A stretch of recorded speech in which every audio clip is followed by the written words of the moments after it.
Even the darkest clouds carry a silver lining if you are brave enough to look for the light within. Join our journey through the shadows as we find the beauty and the lessons hidden in every challenge.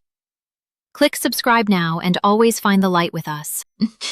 The text my sister's fiancé sent me came in at 11,047 on a Tuesday night, while I was still in my work clothes, eating leftover rice straight from the container. "Everyone saw you. Don't bother denying it. You owe us an apology and a replacement. That ring is worth more than your annual salary." I read it 3 times. My sister hadn't texted me at all. I set the container down on my coffee table.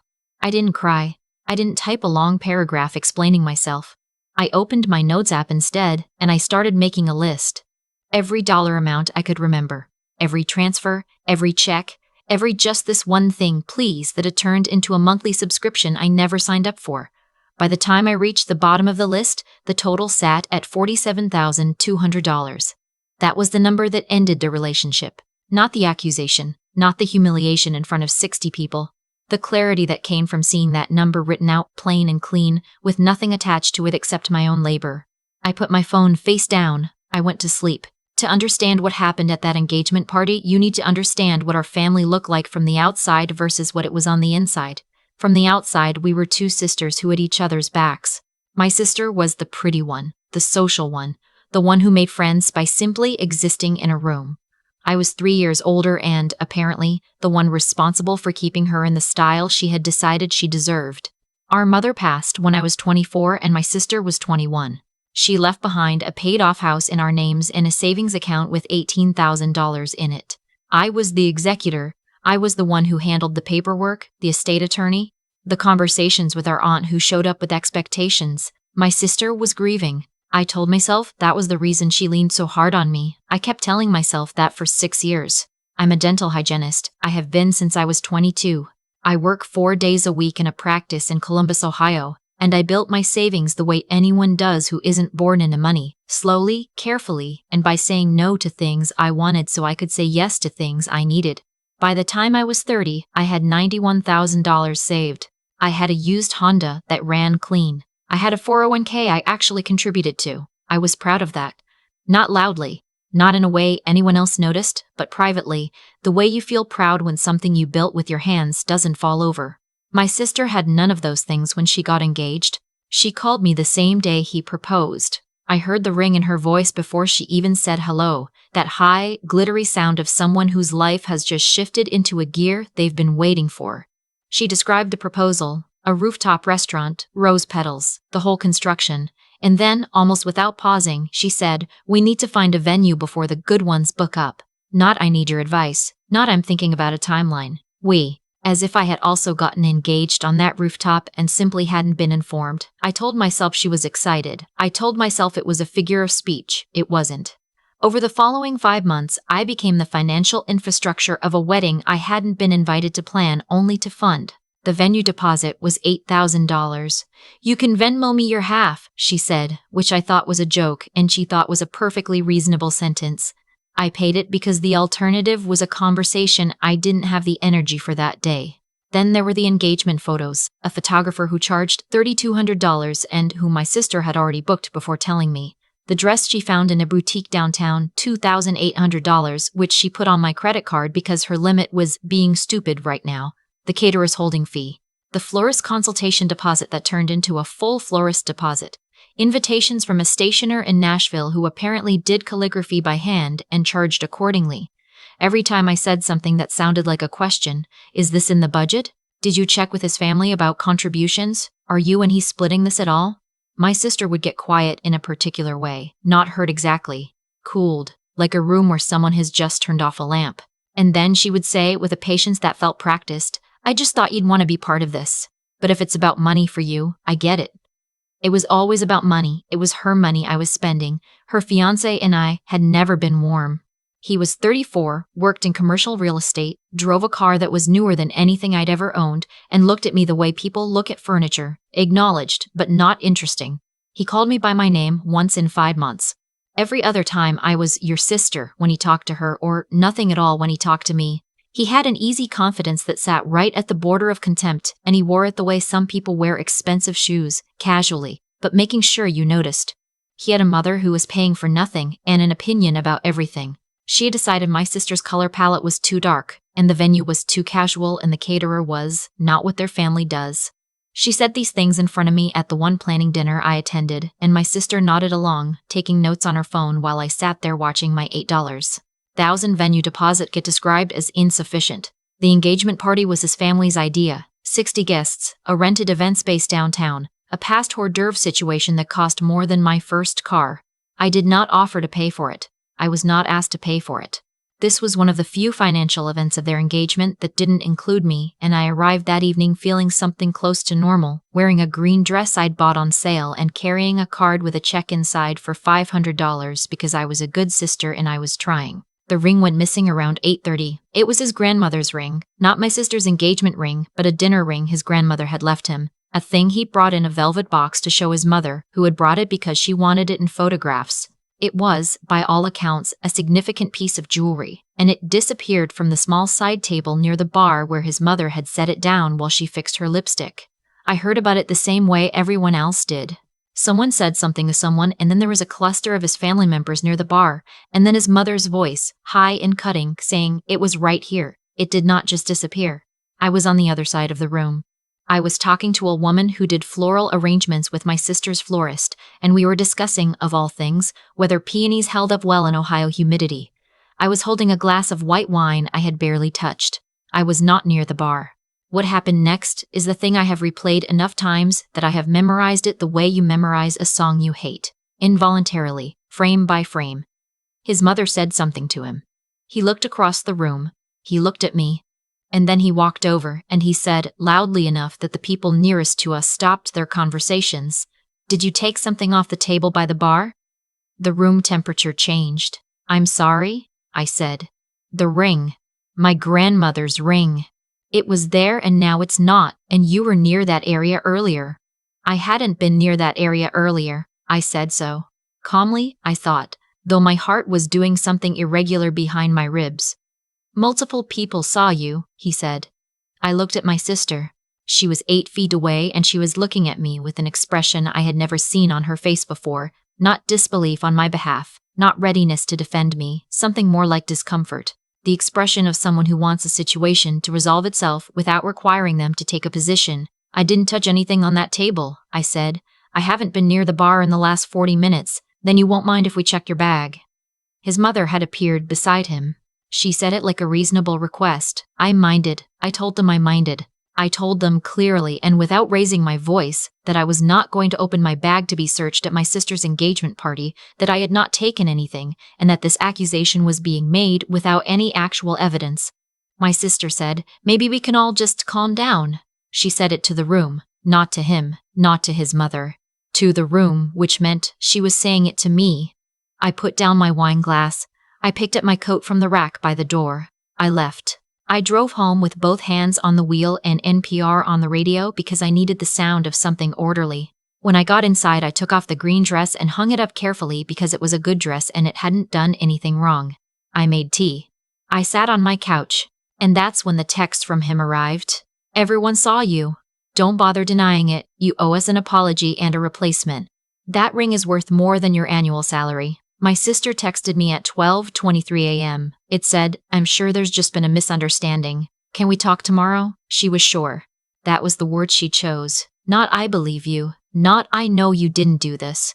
"I'm sure there's a misunderstanding," which is the thing you say when you want to leave a door open for both versions of a story to be true. I didn't respond that night. What I did was open my laptop and I pulled up the website for the event venue downtown, the one that had hosted the engagement party. I'd been there twice before, once for a site visit with my sister, once to drop off some decor items she'd bought online. I remembered both times seeing cameras, one near the entrance, one above the bar area, one covering the coat check.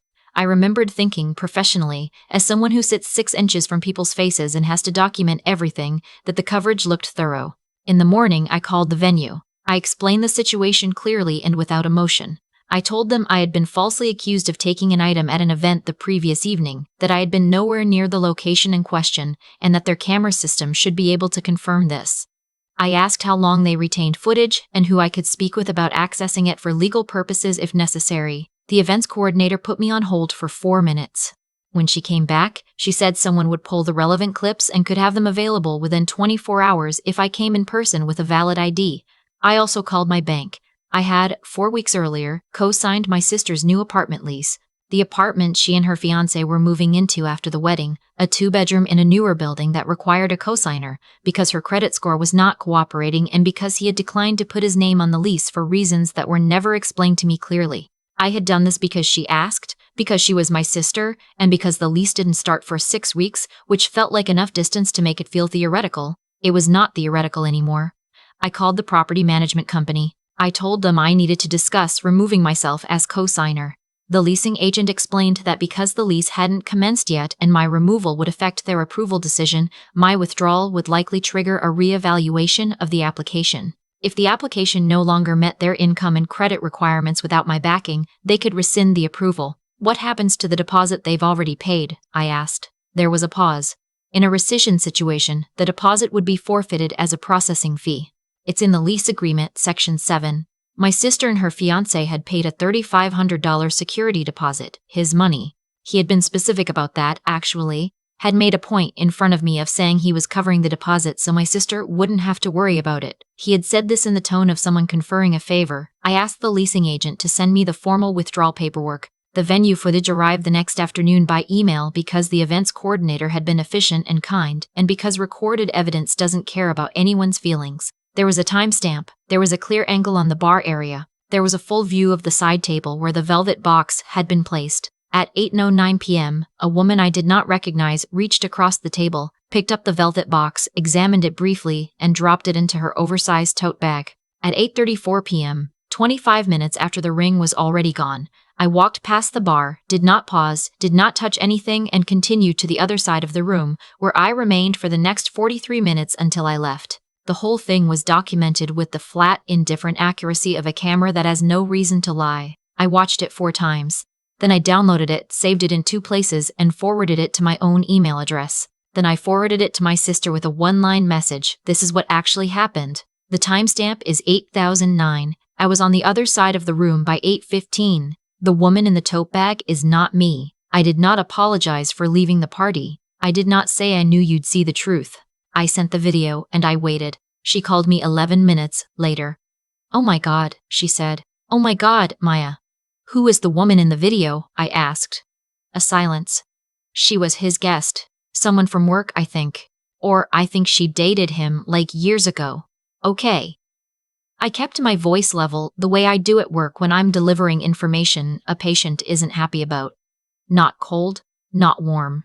Clear. "I'm so sorry. I should have at the party, I should have said something. I didn't know what to." "I know what you did," I said. "You looked at me and you decided that defending me wasn't worth the discomfort. And that's something I need some time to think about." She started crying. She was good at crying, not in a manipulative way, I don't think, but in the way that some people genuinely feel things loudly and in real time. She said she was sorry 6 more times. She said he was going to be mortified. She said his mother would have to apologize directly to me. "I also need to talk to you about the lease," I said. The crying stopped. I explained what I'd initiated. I told her I had filed the co-signer withdrawal paperwork that morning. I told her this calmly, and I told her why. That the moment she stood in that room and chose silence over her own sister's dignity, we became people who should not share legal documents. That wasn't punishment. It was just accurate.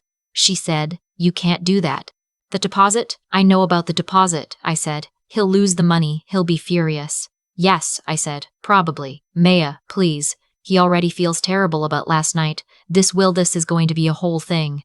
Please, just keep your name on it until we can figure something out. I'll pay you back everything. Every dollar. I'll sit down and we'll go through it and I'll make a plan." I had heard this sentence before. Not in those exact words, but in that exact shape. The shape of someone promising a future accounting that they know and I know will never actually happen. I had been receiving that sentence in various forms for 6 years. "I'll leave you with something to think about," I said. "You stood in a room with 60 people while your fiancé accused me of stealing in front of all of them and you said, maybe everyone should calm down. I want you to sit with what that means about whose side you were actually on, not what you meant, what you did." I hung up. What happened in the next 72 hours was a combination of logistics and consequences and I watched it unfold the same way you watch weather move across a radar, with interest, but without the ability to stop it. The cosigner withdrawal went through. The property management company contacted them. The application, without my income and credit backing it, did not meet the building's requirements. The approval was rescinded. The security deposit, $3,500 of his money, was retained per Section 7 of the lease agreement. He lost it in full. My sister called me 4 times in one day. I let them go to voicemail. The messages started apologetic and escalated through the calls into something with more edge. By the 4th one, I heard him in the background, his voice lower and more controlled than hers, and I could make out the word vindictive used in a sentence that was clearly about me. I did not find that interesting. What I did find interesting was what happened next, which I learned from a mutual friend who texted me a screenshot without comment or context. He had apparently told his mother about the footage. His mother had apparently informed him, in terms I can only imagine, that the woman in the video was indeed someone he had previously dated, a fact he had not disclosed, and that his mother had met this woman at a previous family event, also a fact he had not disclosed. His mother, who had stood beside him when he publicly accused me, who had asked to search my bag, who had spent 5 months finding my sister's choices insufficient, had a pointed and significant conversation with her son that apparently lasted most of an evening. His family quietly reimbursed my sister the $3,500. I say quietly because no one announced it. My friend only knew because my sister had mentioned it offhandedly while venting about something else.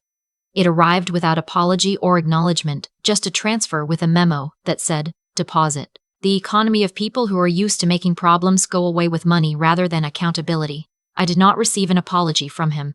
I received one from his mother 3 weeks later at a coffee shop she invited me to.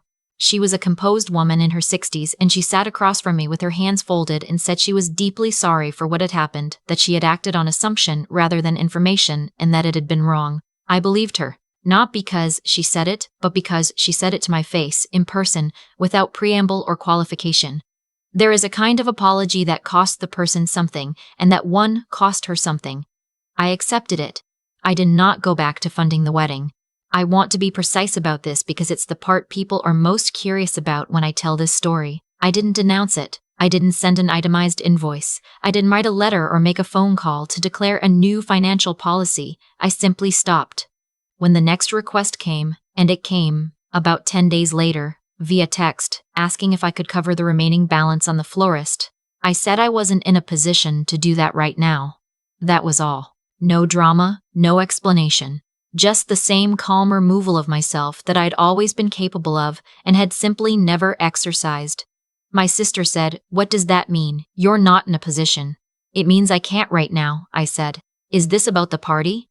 Are you punishing me?" I had thought about how to answer this question when it came, and it had come in approximately the form I'd expected. "No," I said.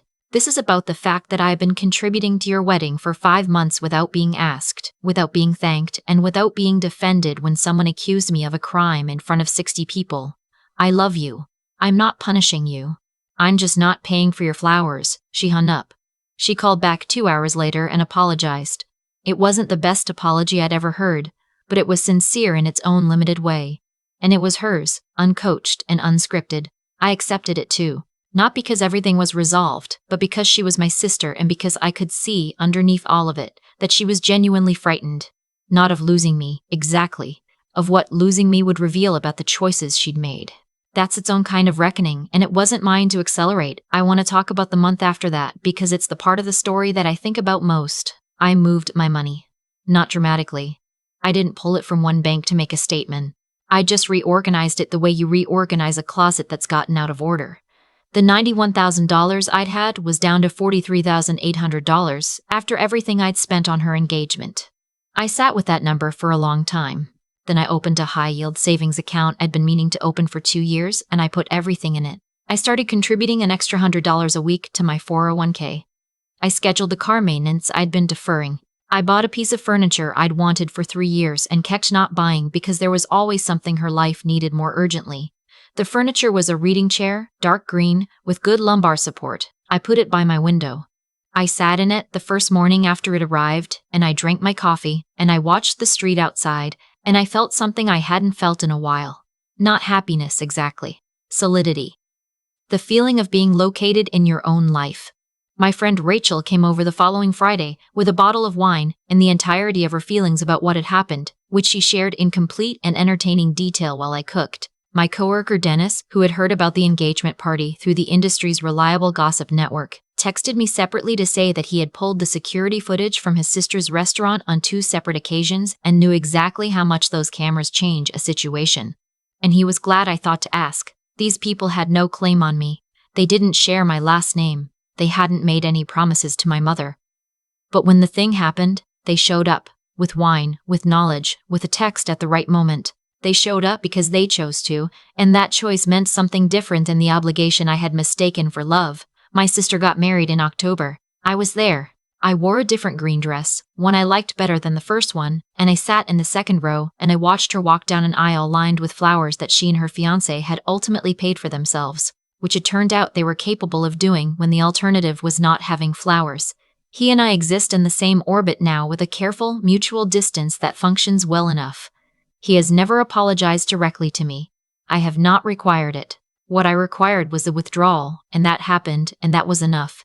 But there's something I've been thinking about since that night. Something that took me longer to name than the anger or the grief or the relief. It's about my sister, specifically. It's about that moment in the party when she looked at me and chose silence. People talk about toxic relationships in terms of the person doing the damage, the fiancé who accuses, the mother-in-law who enables, the partner who takes, and those people are real and they cause real harm. But I had spent 6 years watching my sister make the easier choice instead of the right one, and I had funded that pattern with my savings and my silence and my willingness to interpret her behavior charitably until the charity ran out. She was not the villain of this story. But she was not a passenger either. She was, in her own way, also driving. The hardest thing is not cutting someone off. The hardest thing is staying in the relationship clearly, with your eyes open, without either pretending the damage didn't happen or holding it over them indefinitely. That's the work I've been doing for the past several months, and I won't pretend it's finished. What I will tell you is this, because I think it's the thing that actually matters. If someone asks you to sign a document, cover a deposit, or lend your credit to their dream, look at how they treat you on an ordinary Tuesday first. Not in a moment of need. Not when they're grateful. On an ordinary Tuesday, when they have nothing to ask for. That's when you see who someone actually is, when you're standing in the room with them. And if the person in your life who witnesses your humiliation chooses to look away rather than speak up, they've already told you something. Their silence is a position. You don't have to be angry about it. You don't have to make a speech, but you're allowed to update your understanding of the relationship based on actual evidence rather than who you wish they were. I am 30 years old. I have a reading chair by a window, a savings account I'm actually building again, and a scar on my trust that has, in the months since October, begun to do what scars do. It's still there. It will always be there. But it's not bleeding anymore. And every time my sister calls me now, which she does, regularly, about ordinary things, grocery questions and work complaints and something funny she saw online, I answer. Not because I've forgotten. Not because they've forgotten. Not because the chair by the window wasn't bought with grief, but because she's my sister and she's trying, and because I have learned, finally, to let people try without paying for them in advance. That's what I bought with $47,000 and a night in a parking lot driving home alone. It wasn't cheap, but nothing true ever is.